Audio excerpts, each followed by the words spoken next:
বিসমিল্লাহির রহমানির রহিম। সরজ কবিতা হারাম উপার্জন। আসলে যারা হারাম উপার্জন করে তাদের এই রুজিতে বরকত হয় না, এবং যারা হালাল রুজি করে তারা অবশ্যই রুজিতে বরকত পাবে। এবং যারা সুদ ঘুষ খায় তারা এই বড় ধরনের পাপ করে। তাই সুদ ঘুষ খাওয়া যাবে না, এবং হালাল উপার্জন করতে হবে, এবং মানুষের সাথে মানুষকে ঠকানো যাবে না। এবার আমার কবিতা পড়ছি। হালাল রুজি করুন, আল্লাহর দিন মানুন, জীবনে কখনো হারাম উপার্জন করবেন না, আল্লাহর দিন থেকে সরে যাবেন না। এই দুনিয়া ক্ষণস্থায়ী, পরকাল চিরস্থায়ী। হারাম রুজি করবেন না, পরকাল হারাবেন না।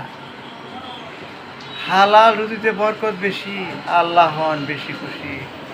তাই হালাল রুজি করুন, নিজের ঈমান ঠিক রাখুন।